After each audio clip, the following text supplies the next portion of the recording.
Hi everyone, my name is Norman. I run the blog nimbleneedles.com, and today I want to show you two very interesting and unique decreases. Knit one together left loop and knit one together right loop. These are what I call them. I never really read about these decreases, so I made the names up. I used them to knit a nice slope neckline and when shaping some of my toys. So let's dive right into that.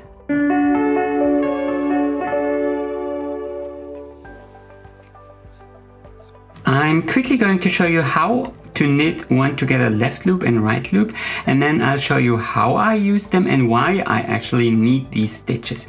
I'll start with knit one together left loop. For knit one together left loop, you slip one stitch and then you pick up the left loop of the stitch one row below, and then you slip back that stitch and then you knit those together through the back loop. Let's do it one more time. So slip one stitch, pick up the left loop, slip the stitch back and knit it together. And for knit one together right loop, you have to pick up the right loop of the stitch one row below the next stitch on the left needle. So lift that up and then you knit them together. Let's do it one more time. So lift it and knit these two together. Quite easy, isn't it?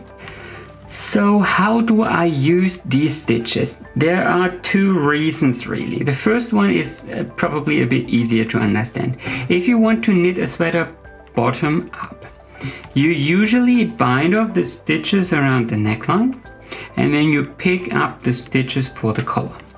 If you don't want to do that, you have to slip stitches to a cable needle and create this kind of slope. But even if you take extra care, you will be creating little holes here.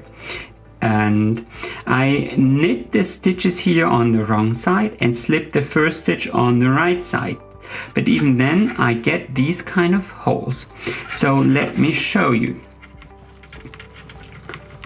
So if I just knit across this gap here, I will create an eyelet. But if I pick up the right loop, or in this case, and knit them together, I am closing that gap. Let me show you one more time.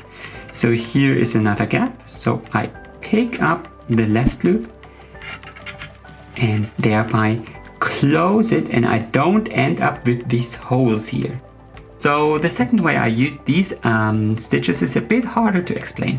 In front of me is a little swatch I knit for an upcoming intarsia shawl pattern, and I accidentally increased with KLL and KRL on the left and on the right side. And what this does, it cinches the fabric, and this little swatch is completely or a symmetrical triangular. It's a bit sloped up in here. Now in a shawl this is probably not what you want, but let's suppose you would want to knit this symmetrical and get a nice slope here as well. Well, the problem is knit two together and SSK, they don't cinch the fabric and you wouldn't be able to create something like that. You could add slipped stitches, but the problem about slipped stitches, this is a little swatch where I slip the center stitch on the right side, is that it creates a sort of elevated line, and that has to do with the fact that you're actually creating little floats here and they draw the fabric together. And while this has certainly fun applications, it's not always what you want. So when I was working on my little pumpkin pattern that is available for free on my blog, this is an early version of the pumpkin, and I increased with KLL here. You can see this line here. But when it came to decreasing, I stopped the KLL because I didn't want to add any more stitches, because I wanted to decrease towards this point. And as you can see, you're getting nice little ribs here at the top, like a pumpkin has, but at the bottom it's a bit more flat because there's no cinching really happening here.